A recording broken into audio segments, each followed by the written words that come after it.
जुड़ गए। उजांग IAS academy में आप सभी का स्वागत है। आप सभी को गुड इवनिंग। वॉइस क्लियर जा रही है? आप लोग बताएंगे जितने भी विद्यार्थी हैं।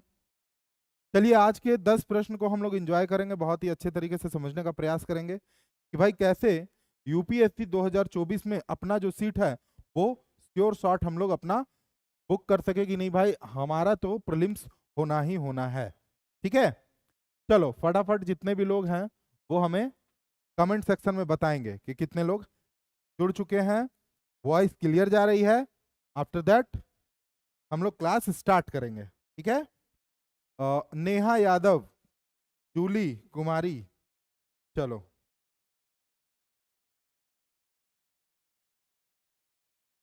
आजकल देख रहे हैं आप लोग मोयो मोयो बहुत चल रहा है ना।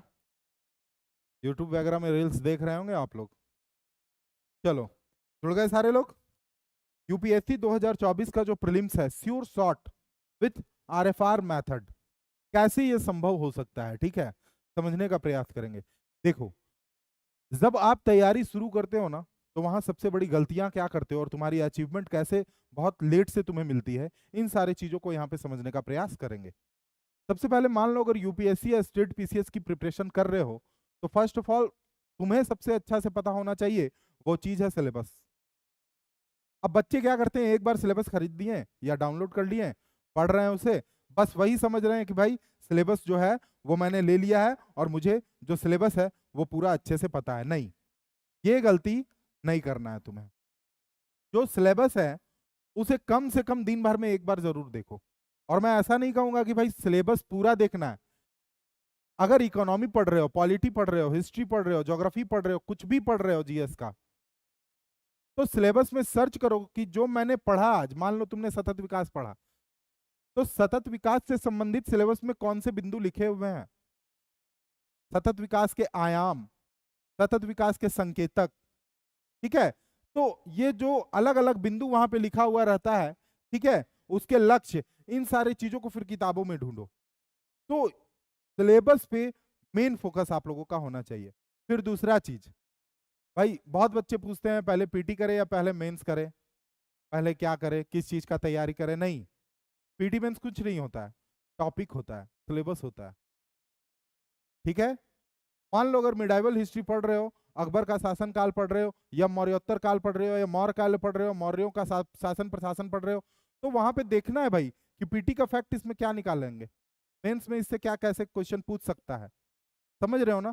हर एक सब्जेक्ट के साथ, हर एक टॉपिक के साथ ये चीजें लागू होती, इसलिए बी केयरफुल। तुम लोगों को ये चीज जो है सावधान कर रहे हैं इसलिए कि अगर 2024 में चाहते हो यूपीएससी का प्रीलिम श्योर शॉट निकल जाए तो टॉपिक पे गहन अध्ययन रखना। अब बहुत लोग जो है, जो इंटरनेशनल ऑर्गेनाइजेशन होता है, पढ़ रहे हैं, नहीं, उनके लिए आपको देखना है कि भाई यूपीएससी विगत 5 साल में किस तरीके से इंटरनेशनल ऑर्गेनाइजेशन से क्वेश्चन पूछा, क्या रिपोर्ट से पूछ रहा है, कि कौन सा रिपोर्ट जो है किनके द्वारा जारी किया जाता है। अभी हम दिखाएंगे यहाँ 10 प्रश्न और उसके बारे में हम लोग चर्चा करेंगे।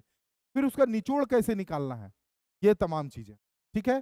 तो आज का जो क्लास है, तुम लोगों का ये जो 10 प्रश्न यहाँ पे तुम लोगों को हम बताएंगे, उसमें तुम लोग हर एक का स्क्रीनशॉट लेना, उसके ओर छोर बिंदु को समझने का प्रयास करना।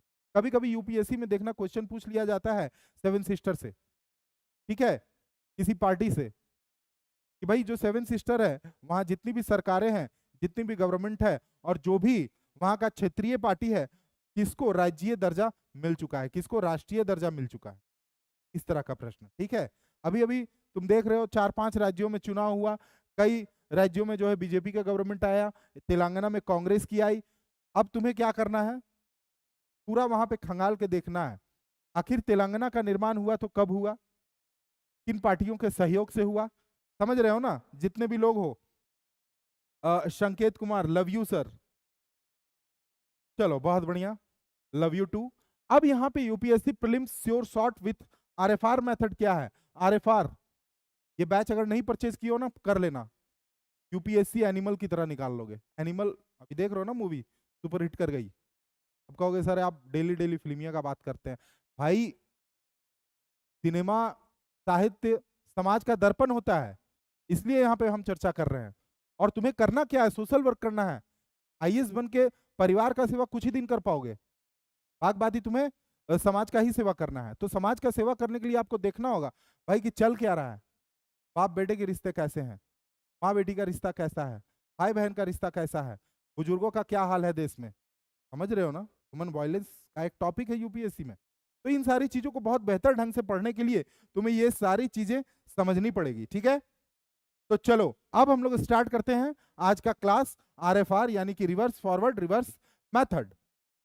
तो आज का पहला प्रश्न तुम्हारा क्या है, हाल ही में चुनाव हुआ है 5 राज्यों में, तेलंगाना में सीएम किनको बनाया गया। अब हमको आप लोग जो है कमेंट सेक्शन में बताइएगा हमें कि जो अनुमुला रेवंत रेड्डी हैं किस राज्य के नए मुख्यमंत्री बने हैं। राजस्थान, छत्तीसगढ़, तेलंगाना, मिजोरम। राजस्थान, छत्तीसगढ़, तेलंगाना और मिजोरम। एक वक्त था देश को कौन चलाते थे, संत लोग, ठीक है। वक्त थोड़ा बदला, योगी लोग चलाने लगे।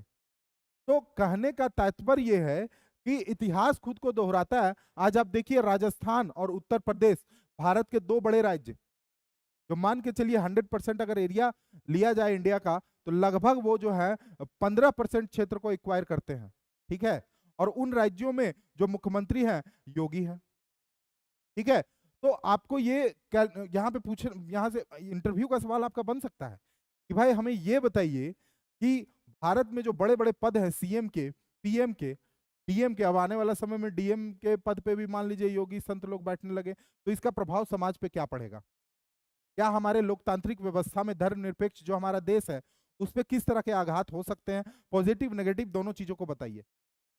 आपको यह भी चीज पता है कि जो भारतीय स्वतंत्रता संग्राम में क्रांतिकारी आंदोलन का जो चरण था, जिसमें बाल गंगाधर तिलक, विपिन चंद्र पाल, लाला लाजपत राय, अरविंदो घोष, ये सब का नाम सुने हैं। तो वो लोग क्या करते थे, अपने प्राचीन इतिहास का राग अलापते थे। सांप्रदायिक तनाव उससे क्या है उपजता था उस समय, जिसके कारण आप देखेंगे क्रांतिकारी आंदोलन में जो है जो नरम दल और गरम दल में, तो गरम दल जो है धीरे धीरे क्या हुआ, साइड होता चला गया। तो वर्तमान के परिप्रेक्ष्य से इसको जोड़ के आप लोगों को समझना पड़ेगा, ठीक है। चलो आंसर कमेंट यहाँ पे कर दिए तुम लोग, आंसर सी है यानी कि तेलंगाना। तेलंगाना में रेवंत रेड्डी जो है वो बने हैं क्या, सीएम, ठीक है, ये तय है। अब भाई ये जो सीएम बन गए तो अब तुम्हें ये समझना है कि ये कांग्रेस पार्टी के वहां के प्रदेश अध्यक्ष थे, क्या थे, प्रदेश अध्यक्ष थे। अब भाई जब यहाँ बात हो रहा है कांग्रेस का, तो आपको पता है कि पूरा मॉडर्न इंडिया का जो ये पूरा जो आप लोग मॉडर्न इंडिया हिस्ट्री जो पढ़ते हो, पूरा बंगाल और कांग्रेस के इर्द गिर्द घूमते रहता है। क्या होता है, पूरा बंगाल और कांग्रेस के इर्द गिर्द घूमता रहता है, ठीक है। तो ये जो तमाम चीजें हैं इसको समझने के लिए क्या करना होगा, तो मैंने आपको बताया कि यहाँ पे अब कांग्रेस का पूरा अच्छे से इतिहास आप लोगों को पढ़ना है। क्योंकि यहाँ पे शब्द आ गया तेलंगाना, तेलंगाना कब बना भाई, 2 जून को बना है, 2 जुलाई को बना, 2 जून या 2 जुलाई, ठीक है। 2014 में इसकी स्थापना हो रही है। किन पार्टियों का यहाँ पे योगदान रहा, चलो कमेंट करके बताओ, तेलंगाना का फॉर्मेशन कौन से डेट को हुआ, कमेंट करके सारे लोग बताएंगे। बहुत बढ़िया, चलो कांग्रेस प्रदेश अध्यक्ष ओजांकियन पुरुषोत्तम, आंसर क्या हो गया, तेलंगाना, ठीक है। अब देखो यहाँ पे जो रेवंत रेड्डी हैं, इनका जो जन्मदिन है वो कौन से डेट में है, यानी कौन से ईयर में इनका जो जन्म हुआ है, 1969, याद रखना 1969। पहला क्वेश्चन का आप लोग आंसर बहुत अच्छा दिए हैं। सेकंड नंबर 2 जून 2014, रिया चौधरी बनी है, दीपक कुमार, अंकुर यादव, राम कृपाल यादव, लोकेश जूही। चलो फटाफट तुम लोग जितने भी लोग हो लाइव सेशन लास्ट तक देखना। आज पहला प्रश्न है, अभी दूसरा प्रश्न आ गया। तुम लोग लाइव सेशन में जो भाग जाते हो ना, ये गलत करते हो, ठीक है। जितना भी क्वेश्चन है उसको देखो ना, क्या दिक्कत है, वन लाइनर देखेंगे, लॉन्ग क्वेश्चन है देखेंगे, स्टेट पीसीएस भी देंगे, यूपीएससी भी देंगे, मन करेगा रेलवे का भी एग्जाम दे देंगे। काहे, कहीं पहले लटक जाना है, प्लान ए और प्लान बी, समझ रहे हैं ना, प्लान बी होना भी जरूरी है जीवन में। प्लान ए में सफलता नहीं मिला तो प्लान बी में लग जाएंगे, समझ रहे हैं ना बात को। बहुत लोग जो है घमंड में क्या बोलेगा, हम तो प्लान बी का सोचते भी नहीं है यार, हमको तो सिर्फ यूपीएससी करना है। 5वां 6ठा क्लास का बच्चा लोग आजकल क्या करना है बाबू, तो यूपीएससी करना है। तो कहने का मतलब ये है कि जज्बा रहना ठीक है, कॉन्फिडेंस रहना ठीक है, ओवर कॉन्फिडेंस आपको डुबा देगी। इसलिए आपके पास प्लान बी का भी होना अति आवश्यक है। ठीक है, तो अब यहाँ पे कौन सा व्यक्ति हाल ही में भारतीय दिवाला व शोध अक्षमता बोर्ड के नए अध्यक्ष के रूप में नियुक्त हुए हैं, डायरेक्टर बने हैं?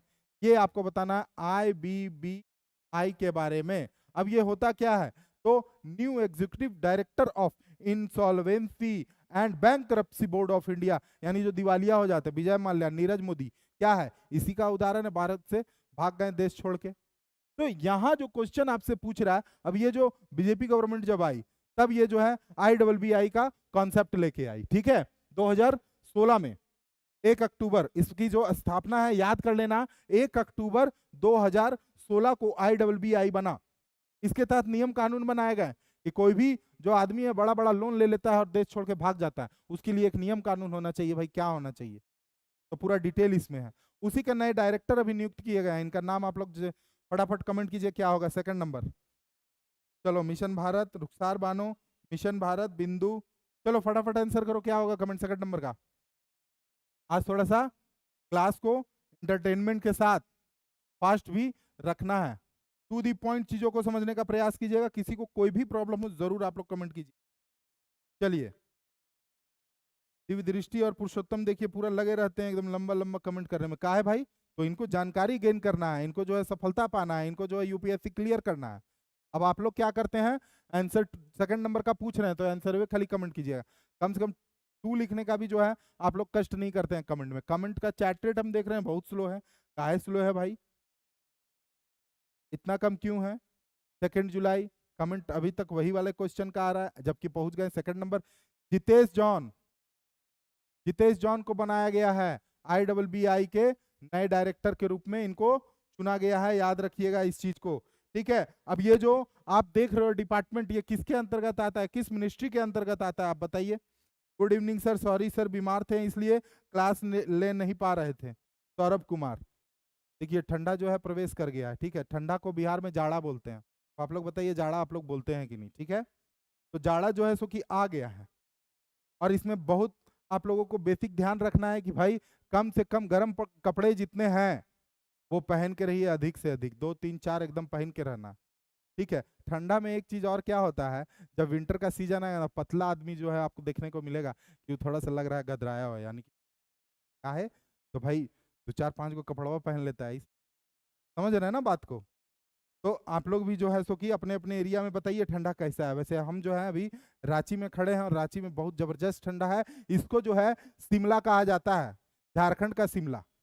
ठीक है, क्यों? क्योंकि यहाँ की इन्वायरमेंट बहुत सुहावनी, आपको बता रहे हैं यहाँ ग्रीष्म काल में भी आपको इतना आनंद आएगा, लोग चाहते हैं कि रांची में जाके घर बना ले बस जाए।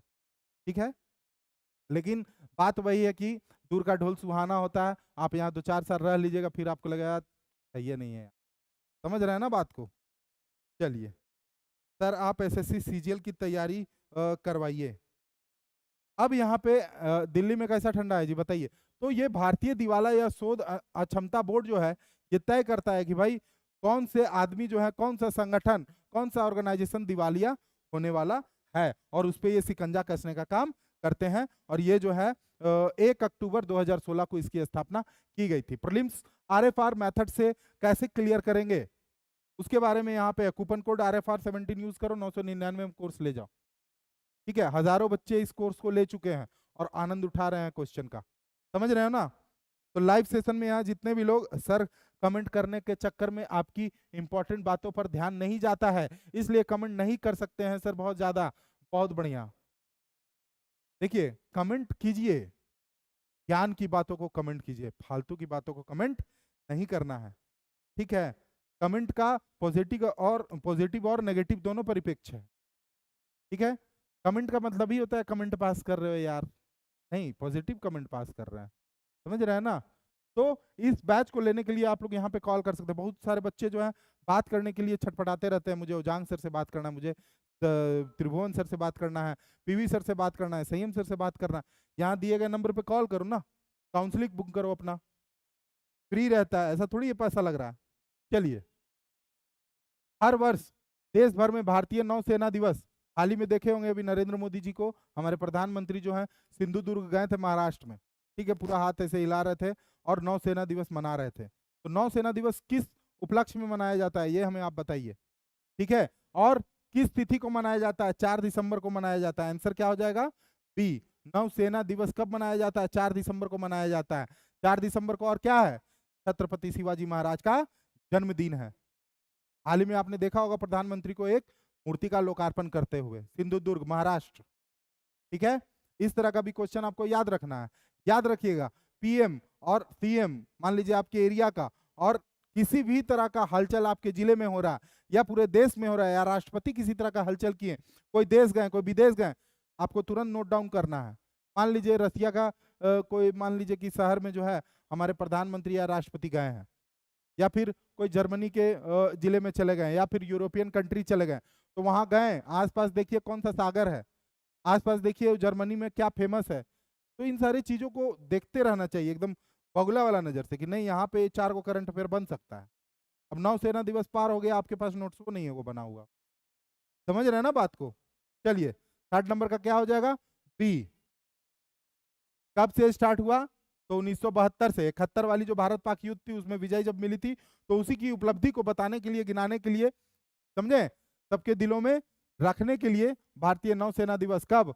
4 दिसंबर को, छत्रपति शिवाजी महाराज का जन्मदिन के समय पर। क्यों?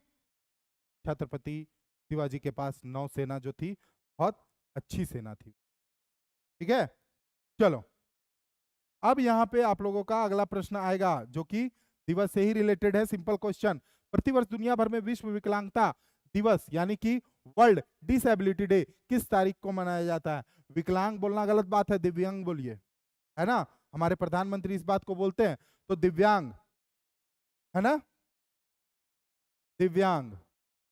अब यह 3 दिसंबर को, 4 दिसंबर, 6 दिसंबर, 8 दिसंबर को, चलो कमेंट सेक्शन में बताओगे 4 का क्या हो जाएगा?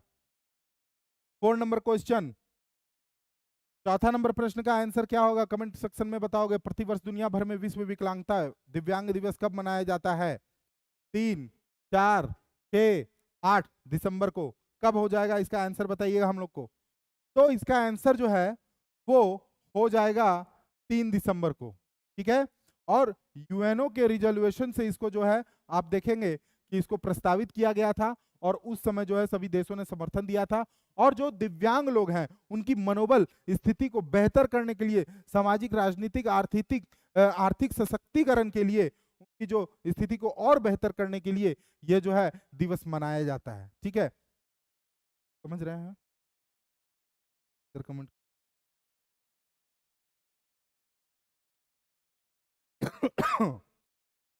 सीमावर्ती क्षेत्र पर अपने 4 का आंसर क्या हो जाएगा? ए, 3 दिसंबर। ठीक है, विश्व दिव्यांग दिवस। चलिए, 1992 से ये मनाना शुरू किया गया है, याद रखना, 1992, 1992। अच्छा, ये पीडीएफ अगर चाहिए होगा ना तो इस नंबर पे कॉल कर लेना, 8826, नोट डाउन कर लो, स्क्रीनशॉट ले लो, 8826 998527, पीडीएफ मिल जाएगा। इसमें इसमें ना लिख के भेजना ना, हाय सर पीडीएफ चाहिए, हाय मैम पीडीएफ चाहिए। ठीक है सर, होमवर्क भी दिया कीजिए सौरभ कुमार। ठीक है, आज हम लोग करंट ये आपको होमवर्क जो है वो देंगे। ठीक है, चलो अगला प्रश्न। अब देखो यहाँ पे क्वेश्चन बहुत बढ़िया पूछा गया है। हाल ही में 1 दिसंबर 2023 को भारत के किस राज्य ने अपना 61वां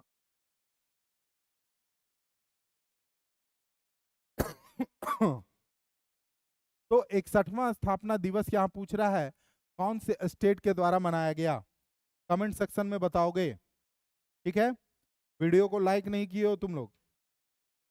सेशन जो चल रहा है क्या ये मजा नहीं आ रहा है क्या? क्वेश्चन बढ़िया नहीं है या हम बता सही नहीं रहे हैं? ठीक है, किसी भी तरह का कोई भी प्रॉब्लम है फटाक से कमेंट कीजिए, लाइक कीजिए। भाई आप लोगों से उम्मीदें हैं, हमारा मनोबल किस चीज में बढ़ता है कि नहीं भाई विद्यार्थियों ने हमारे वीडियोस को लाइक किए, शेयर किए, सब्सक्राइब किए, समझ रहे हैं ना? ये हम लोगों के लिए मनोबल वाली चीजें हैं। तो आंसर मिजोरम, मणिपुर, नागालैंड, मेघालय, क्या हो जाएगा आंसर? 1 दिसंबर 2003 को नागालैंड ने अपना स्थापना दिवस मनाया। ठीक है, न्यूज में था। अब नागालैंड, देखो नागालैंड से कौन से हमारे स्टेट जो हैं वो टच करते हैं? आंसर यहाँ कमेंट करो, कितने स्टेट जो है नागालैंड से टच करते हैं? ऑफिशियल लैंग्वेज क्या है? ऑफिशियल लैंग्वेज क्या है नागालैंड का? फिर बताओ टोटल डिस्ट्रिक्ट कितने हैं? ठीक है, टोटल डिस्ट्रिक्ट कितने हैं? क्या नागालैंड से लोकसभा के मेंबर कितने आते हैं, राज्यसभा के मेंबर कितने हैं? कमेंट सेक्शन में बताइए हमें। ऑफिशियल लैंग्वेज क्या हो जाएगा? इंग्लिश हो जाएगा। ठीक है, डिस्ट्रिक्ट टोटल 16 हो जाएगा। यहां से टोटल एमपी कितने आते हैं? चलिए बताइए आप लोग। सीएम यहाँ के कौन है? नेफ्यू रियो। बहुत बढ़िया। 5 का सी। नागालैंड को 61वां स्थापना दिवस। यह दिन राज्य के विकास और सफलता की यात्रा को बयां करता है। पीएम मोदी 1 दिसंबर को यानी आज नागालैंड के लोग राज्य की स्थापना दिवस का जश्न मना रहे हैं। चलो, तुम लोग ट्विटर चलाते होगे, इंस्टा चलाते होगे, ठीक है, या फिर फेसबुक चला रहे हो, तो जितना भी मंत्रालय है, जितना भी मिनिस्ट्री है, जितना भी जो है सो कि सीएम है, पीएम है, बड़े बड़े पद पे जितने भी लोग हैं, उनका ट्विटर हैंडल को फॉलो कीजिए, इंस्टा को फॉलो कीजिए। नहीं कि कोई हीरो हीरोइन को फॉलो कर रहे हैं। भाई आप अपना किसी की तैयारी में दे रहे हैं और हीरो हीरोइन को फॉलो करने से क्या होगा? इसलिए बड़े बड़े नेताओं को फॉलो कीजिए। ठीक है, जो भी बड़े बड़े पद पे हैं। आपके शहर का डीएम कौन है देखिए, इंस्टा फेसबुक में है कि नहीं है। ठीक है, आपके सीएम होंगे, ट्विटर हो गया, इंस्टा हो गया, फेसबुक हो गया, तमाम जगह पे सोशल मीडिया में उनको फॉलो कीजिए। बहुत सारा न्यूज आते रहेगा, वही ना परिचय हम पूछ ले आपसे। कई कई योजनाओं के बारे में पता नहीं था, जबकि वो ट्वीट किए हैं सीएम खुद। समझ रहे हैं ना? चलिए अब अगले प्रश्न की ओर। अगला प्रश्न, गुरुकुल में मेंटरशिप में अगर आप चाहते हैं फ्री काउंसलिंग अपना कराना, यहाँ पे दिए गए नंबर पे आप कॉल कर सकते हो। देखो मेंटरशिप भी जरूरी है जी। मेंटरशिप इसलिए जरूरी है कि विद्यार्थी क्या करते हैं कि शुरू में तो पूरा जोश से भरे हुए रहते हैं कि हम जो है सो कि पूरा एकदम पहाड़ जो है धास देंगे। ठीक है, बिहार में बोला जाता है हार पूत के लीलार चमकेला, ठीक है, लीलार चमकेला वो पहाड़वा तो धासिए देला। ठीक है, तो यहाँ पे देखना ये है कि भाई आप लोग जो है सो कि होनहार तो हैं, लीलार हम देख नहीं रहे हैं ऑनलाइन।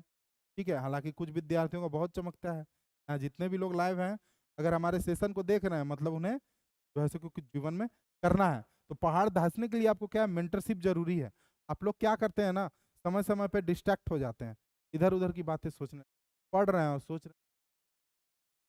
ठीक है, ऐसा नहीं है कि मैं भी आप लोगों के ही गलियों से निकल के आया हूँ, मेरे साथ भी ऐसा ही होता था।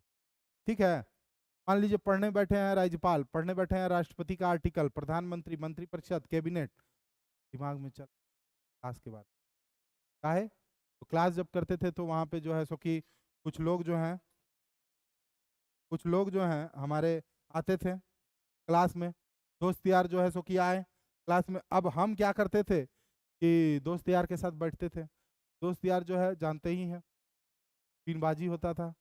अब क्लास में जो है सो कि मेरा ध्यान भटका देते थे। तो मैं मान लीजिए कि हम 12 के बाद ही यूपीएससी की तैयारी में, स्टेट पीसीएस की तैयारी में लग गए, और 12 के बाद ही कोचिंग ज्वाइन कर लिए थे। आप लोग भी ज्वाइन कर लीजिए। अब वहाँ पे जो है सो कि हम नाम तो नहीं बताएंगे, और एक जो है बहुत अच्छी सी मतलब कि क्या बोला जाए, दोस्त बन गई। अब बताइए, पीटी पास कर गए थे। पीटी पास करने के बाद मेंस का समय था, मेरा एक दोस्त है ना, उनका नाम है अमित। अब वो का किए मेरा दोस्ती करवा दिए, हम भी आओ ना देखे ताओ कर लिए दोस्त। और उनका भी प्रीलिम्स हो गया था, मेरा भी प्रीलिम्स हो गया था, और अमित का भी हो गया था प्रीलिम्स। अब देखिए उसको तो मतलब लगा ऐसा कि उसको क्या किया जाए। इसलिए हर एक दोस्त जरूरी होता है या क्या है, आप लोग समझ सकते हैं। वो मेरा दोस्ती करा दिया। अब लगे हम फोन में दिन भर रात भर लगे रह गए, और मेंस में। ठीक है, और वो लड़का का किया, मेंटरशिप प्रोग्राम ज्वाइन कर लिया उसी के समय पढ़ते थे। अब हुआ ये, बहुत बाद में हमको ये पता चला कि ये एक स्ट्रैटेजी थी। के बाद से तो हम कान पकड़ लिए कि ये सब चीज में तो पढ़ना ही, मतलब मेरे जीवन का वो समझ जाइए, उस समय हम वो दूसरा मेंस लिख रहे थे, और वो जो है सो कि कुछ नंबर से रह गए। इसलिए आप लोग जो है डिस्ट्रैक्ट मत होइएगा। अगर कोई महिला मित्र है तो महिला मित्र से बात कीजिए, लेकिन अपना एनर्जी वेस्ट मत। याद रखिए, 3 चीजें आपको जीवन में सफल बनाएंगी, और ये 3 चीजें अगर सही दिशा में लग गई, तभी आप सही दिशा में जो है सो कि सफल हो पाएंगे। शरीर यानी तन, मन और ऊर्जा। ठीक है, मैं फिर से बोल रहा हूं, तन, मन और ऊर्जा, ये तीनों चीज आप देखिएगा गलत डायरेक्शन में बहुत जल्दी भागता है। आपके अंदर शरीर में बहुत एनर्जी है, आप देखिएगा गलत काम में ही आप वेस्ट कर रहे हो। ऊर्जा आपके शरीर में बहुत है लेकिन गलत चीज में आप वेस्ट कर रहे हो। मन आप देखिएगा हमेशा जो है फालतू काम के पीछे भागेगा। तन का आप देखिएगा लगेगा थोड़ा आराम कर लेते हैं, थोड़ा सो लेते हैं, अरे 1 घंटा और क्या, उठना है 5 बजे, उठ रहे हैं 5 बजे शाम को। तो ये तीन चीजों पे कंट्रोल कर लीजिए, सफलता आपके हाथ में है। दूसरा चीज, यहाँ पे मेंटरशिप के बारे में आपको बताया, मेंटरशिप प्रोग्राम हम लोगों का आप ज्वाइन कीजिए, फ्री काउंसलिंग आप लोग करवाइए। यहाँ जो नंबर दिया गया ना 8750711100, इस पे आप लोग कॉल कीजिएगा, काउंसलिंग डायरेक्ट रोजांग सर से बात कीजिए। ऐसा मोटिवेट करेंगे ना कि लगेगा ऐसा कि रॉकेट लगा दिए और आप आसमान में उड़ गए। समझ रहे हैं ना? चलिए, छठा नंबर क्वेश्चन का आंसर आप लोग कमेंट कीजिए कि निम्नलिखित में से कौन सा आर्थिक गतिविधियां चालू खाते में घाटे को बढ़ाने में योगदान देती है। यानी कि आपको पता है जो कैपिटल लॉस है, तो एक करंट होता है, एक सेविंग अकाउंट होता है। तो करंट अकाउंट यानी कि ये जो आपका बैलेंस ऑफ आपका जो इकोनॉमी का एक टर्म है, बैलेंस शीट जो देश का तैयार होता है, तो उसमें करंट अकाउंट में कौन सी चीजें हैं जो लॉस करती हैं या फिर करंट अकाउंट के लॉस को बढ़ा देती। तो माल की आउटसोर्सिंग, सेवाओं की आउटसोर्सिंग, घरेलू पर्यटन में वृद्धि या विदेशी पर्यटकों के आगमन में वृद्धि। ठीक है, तो घाटे को बढ़ाने का काम कौन करती है? नीचे दिए गए कोड में से सही विकल्प चुने। ठीक है, 6 नंबर का आंसर क्या हो जाएगा? अब आप लोग क्या कमेंट कर रहे हैं? 6 का बी, 6 का बी, बहुत बढ़िया सर, मैं रही हूँ भाई।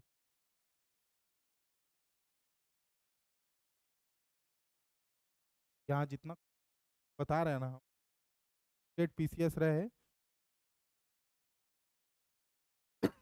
जीएसवा वही रहता है, आप लोग बात को समझ। तो यहाँ पे देखो, जो घाटे को बढ़ाने में योगदान देगी ना, आप लोग इस चीज को समझना, 6 नंबर का आंसर बी होगा। ठीक है, 1 और 2, यानी माल की आउटसोर्सिंग होगी और सेवाओं की outsourcing. Goods and service sector तो हम लोग कहते हैं, गुड्स एंड सर्विस सेक्टर, इसका जितना ज्यादा, जितने ज्यादा घाटे का आपका बैलेंस है, तो जो बैलेंस शीट में आप देखते हो ना, चालू खाते में जो लॉस आप लोगों को नजर आता है, क्यों आता है? देखिएगा बात को। अब आप यहाँ पे जो है सो कि जूट का उत्पादन आप कर रहे हो, या फिर मे भी जैसे बंगाल वाली क्वेश्चन जो मैं बता रहा था आप लोगों को, जब बांग्लादेश जो है भारत से अलग हो गया, ठीक है, जब पूर्वी पाकिस्तान वो बन गया, तो हमारे यहाँ जूट की मिलें रह गई, लेकिन जो जूट पैदावार वाली खेत थी वो चली गई बांग्लादेश में। अब होता ये आप देखिएगा, बड़े बड़े मॉल में वेन हुसैन का एक शर्ट का जो है सो कि ब्रांड लगा हुआ रहता है, तो वो जो वेन हुसैन का आप देख रहे हो ना शर्ट, वो बांग्लादेशी कंपनी है। अब वहां पे जो है सो कि वहां से जो उत्पादन आप देख रहे हो वेन हुसैन का, वहां जो शर्ट आप पहनते हैं और बोलते हैं ब्रांडेड है, वो रियल मायने में उसकी जो जीडीपी है हमसे, हम लोगों से कई कितना गुना कम है आपको पता है, लेकिन फिर भी वहां से जो है बेसिक रूप में जो शर्ट है वो बन के आ रहा है और हम लोग उसको परचेज कर रहे हैं। क्यों? कॉस्टिंग की वजह से। वहाँ कॉस्टिंग कम पड़ जाती है, उत्पादन वहाँ पे जो है सो कि बेहतर तरीके से हो रहा है। अब यहाँ पे वही यहाँ है कि जो चालू खाते का घाटा है उसको बढ़ाने में योगदान कौन देगा? तो माल की आउटसोर्सिंग और सेवाओं की आउटसोर्सिंग, यानी कि आउटसोर्स से मंगा रहे हो भाई, नहीं कहते इंपोर्टेड पहने हैं, है ना? घर में सोफा लगा हुआ है, टेबल लगा है, एलईडी लगा है, बल्ब लगा है, सब इंपोर्टेड है। इटालियन टाइल लगा हुआ है घर में, तो ये कहीं ना कहीं क्या होगा? अब गोल्ड जो है सो कि अनाप शनाप देश हमारा आयात करता है, ये क्या है? चालू खाते की क्या हो जाती। अब सेवाओं की आउटसोर्सिंग, अब मान लीजिए बहुत सारे ऐसे रेस्टोरेंट है इंडिया में जहाँ पे आप वेटर देखेंगे सारा फॉरेनर रहती हैं, वो इम्पोर्टेड चीज हो गया ना जी। समझ रहे हैं ना बात को?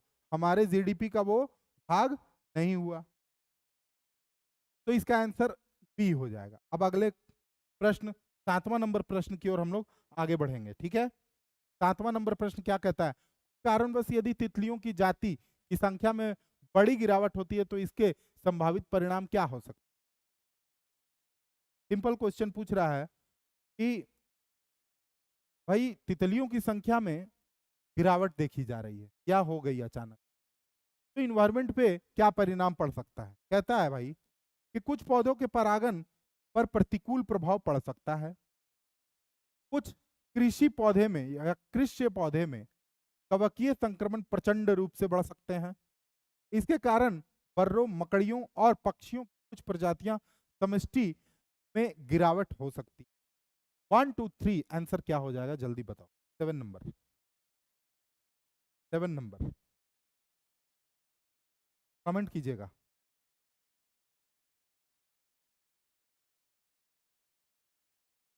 कमेंट आप लोगों का आ रहा है, देख रहा हूं। वस्तु विनिमय होती है, राइट सर। डी तभी क्या हो जाएगा? 7 का सी। बहुत बढ़िया। सौरभ कुमार का आंसर सही। देखो बेसिकली अगर बात किया जाए 1 और 3 इसका सही होगा। अरे देखो भाई, तितलियों को ना कृषि पौधे से कोई लेना देना, और यहाँ प्रचंड रूप से बढ़ सकती है लिखा है, नहीं। कहाँ आप देखे हैं कि जो संक्रमण है तितलियों के कारण जो है सो कि अगर उनकी संख्या में कमी है, भारत में आप देखिएगा कृषि पौधे जितने भी लगे हुए हैं, अब वहां पे आप एक चीज को फंगल इन्फेक्शन जो है एग्रीकल्चर प्लांट्स में देखने को मिलता है, नो डाउट सही है। लेकिन कहाँ आप देखें कि पूरा खेत में तितली जो है बैठा हुआ है तबे खेतवा बच, ठीक है। तो यहाँ पे मकड़ियों, पक्षियों कुछ प्रजातियों में गिरावट हो सकती है, ये सही है। और परागण जो है प्रतिकूल हो सकता है, जिसको पॉलिनेशन कहा जाता है। जिनका भी आंसर है वो बिल्कुल सत्य है। सर आप साइड हटे, इसमें देखना है राज नहीं आ, चलो ठीक है। अब यहाँ पे बताइएगा कि recently who have become the first woman medical officer to be posted at Siachen. बताइए हाल ही में कौन सी सियाचिन पर तैनात होने वाली प्रथम महिला चिकित्सा अधिकारी बनी? ऑनलाइनर क्वेश्चन आए हम, बताइए क्या हो जाएगा। के आरुषि खन्ना, कोमल शर्मा, गीतिका कौल, मनीषा चौधरी, क्या हो जाएगा?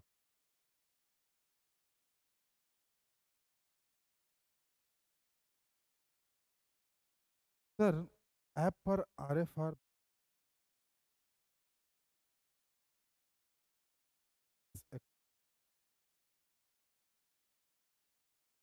का होगा आपके AI के ज़माने में जो भी गलत किया जा सकता है ना। फिर क्या हो जाएगा? अच्छा हमें ये बताओ, जो सियाचिन वाला इलाका है,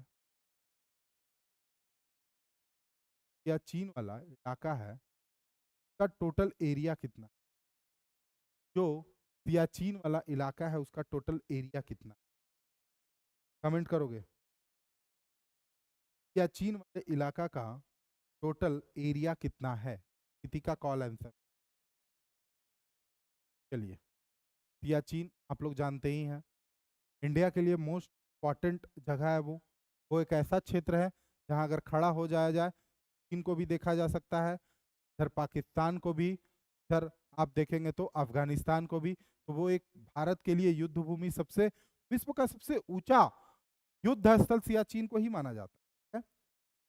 और आप लोग जो है 99 वाले बैच में रिकॉर्ड बच्चों ने एडमिशन लिया है, ठीक है। और इसमें जो है देश का सबसे बड़ा IAS परिवार बनाने के लिए धन्यवाद योजांग सर एंड टीम के द्वारा आप लोगों को धन्यवाद दिया जा रहा है। 9 नंबर, निम्नलिखित में से कौन सा वाणिज्यिक पत्र जारी कर सकता है? 700 किलो काराकोरम रेंज में।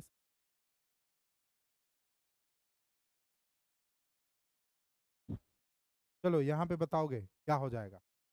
वाणिज्यिक पत्र जारी करता है, इधर भी मैं सौरभ कुमार 5753 मीटर, 5400। बहुत बढ़िया sir, your voice is breaking, आवाज कट रही है। आवाज सही जा रही है? Hello hello. चलो, अब यहाँ पे निम्नलिखित में से कौन वाणिज्यिक पत्र जारी करता है? अखिल भारतीय वित्तीय संस्थान, कॉरपोरेट कंपनियां, या फिर सैटेलाइट डीलर, या फिर भारत सरकार? आंसर क्या हो जाएगा 9 नंबर क्वेश्चन का? आंसर बताओगे? देखो भाई, वाणिज्यिक पत्र क्या है? एक तरह का ट्रेड बिल है ये, समझने का बात करना। इन्वेस्ट कर सकते हो इसमें, इस तरह का वाणिज्यिक पत्र खरीद लो भाई। पता चला शेयर बाजार के टाइप का चीज है कि आपने जो है एक बॉन्ड को खरीदा 100 रुपये में, अब उसका जो है 1 साल 2 साल के बाद मान लीजिए रेट हो गया 110 रुपया, तो ये एक तरह का वाणिज्यिक पत्र होता है। इंडियन गवर्नमेंट कभी ये काम नहीं करती है, वाणिज्यिक पत्र जारी नहीं करती है। और ये जो है, अगर वाणिज्यिक पत्र इस तरह का जारी होता भी है, भारत सरकार और आरबीआई के बीच में हो, ठीक है, जो बॉन्ड जारी करती है सर। तो आरबीआई क्या करता है? आरबीआई जारी करेगा तो उसे भारत सरकार के द्वारा परचेज किया जाएगा। भारत सरकार जारी करते हैं, आरबीआई परचेज करके रखते हैं। क्यों? क्योंकि वित्तीय जो संकट कभी थोड़ा बहुत आ गया तो उस समय जो है उस बिल का हस्तांतरण कर लिया जाता है। तो who among the following issue commercial paper? तो भारत सरकार तो नहीं करेगा, लेकिन सैटेलाइट डीलर कर सकते हैं, कॉरपोरेट कंपनियां कर सकती हैं, अखिल भारतीय वित्तीय संस्थान कर सकते हैं, ऑल इंडिया फिनेंशियल कर सकते हैं। बेसिकली कॉरपोरेट कंपनियां जितनी भी हैं वो वाणिज्यिक पत्र जारी करते, ठीक है। इस तरह का भी प्रश्न आप लोगों को देखने को मिल सकता है। अब अगला प्रश्न जो है 10वां नंबर प्रश्न इतिहास से संबंधित, ठीक है। 10वां नंबर प्रश्न जो है इतिहास से संबंधित। भारतीय इतिहास में 8 अगस्त 1942 के संदर्भ में निम्नलिखित कथनों में से कौन सा सही है? ठीक है। एआईसीसी यानी कि ऑल इंडिया नेशनल कांग्रेस द्वारा भारत छोड़ो प्रस्ताव अंगीकार किया गया। वायसराय की एग्जीक्यूटिव काउंसिल का विस्तार अधिक संख्या में भारतीयों को सम्मिलित करने के लिए किया गया। 7 प्रांतों में कांग्रेस मंत्रिमंडल ने त्यागपत्र दिया। क्रिप्स ने प्रस्ताव रखा कि द्वितीय विश्व युद्ध समाप्त होते ही संपूर्ण डोमिनियन स्टेटस वाले भारतीय संघ की स्थापना की जाएगी। अब आपको बताना है इसका आंसर। चलिए स्क्रीनशॉट भी ले सकते हैं क्वेश्चन। सर आपकी क्लास आरएफआर बैच में ऐड करवा दिया जाए, क्या हो जाएगा यहाँ पे आंसर? ए आंसर हो, बिल्कुल सही, बहुत बढ़िया। 10 नंबर ए, है ना। ऑल इंडिया नेशनल कांग्रेस के द्वारा क्या किया गया था कि भारत छोड़ो आंदोलन, भारत छोड़ो जो प्रस्ताव था, ठीक है, अंग्रेजों को भगाने की जो एक नीति थी, जिसमें यह बोला गया था महात्मा गांधी के द्वारा कि भाई हमें जो है आप हमारी स्थिति में छोड़ दीजिए, और जो भारत है उसे आप अब यहाँ से छोड़ के जाइए, हम लोग अपनी स्थिति में जो है देख लेंगे कैसे क्या हम लोगों को आगे करना है। भारत छोड़ो आंदोलन का जो प्रस्ताव है वो अंगीकार हुआ था। 10 नंबर का ए हो जाएगा। अच्छा साजिद सर, 10 क्वेश्चन में मात्र 7 ही क्वेश्चन सही हुआ, कायनात, कोई बात नहीं। तो आज जो हम लोग यहाँ पे देखे हैं क्वेश्चन सारा 10, अब हमें ये बताओ ये क्वेश्चन तुम लोगों को सही में अच्छा लगा या नहीं, या फिर इसमें और टफ क्वेश्चन आप लोगों को यहाँ पे दिया जाए। आप लोग कमेंट, जितने भी लोग हैं कमेंट कीजिए। 10 में से आंचल सिंह का 10 में से 8 करेक्ट हो गया, सिमरन का 9 करेक्ट हो गया।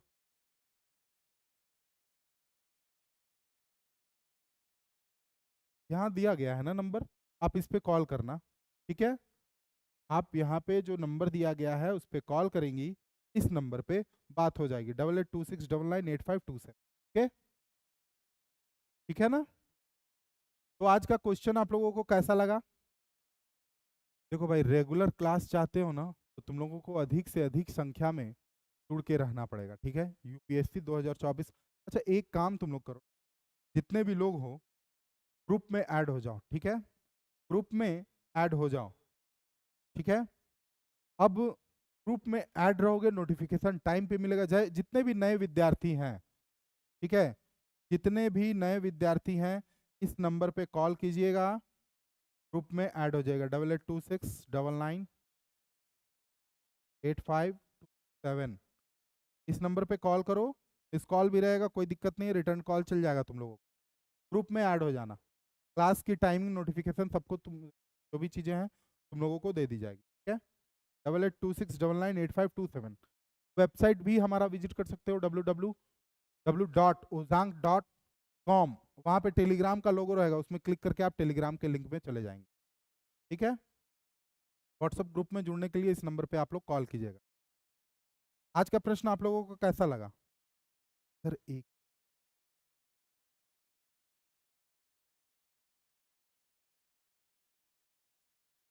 में सही हुआ, बताओ भाई।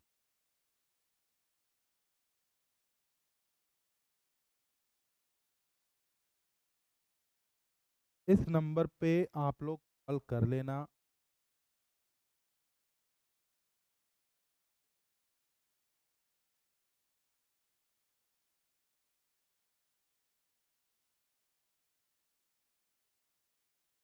चलिए ठीक है, अब हम लोग मिलते हैं अगले वीडियो में कल। तब तक के लिए धन्यवाद। जय हिंद, जय भारत, शुभ रात्रि।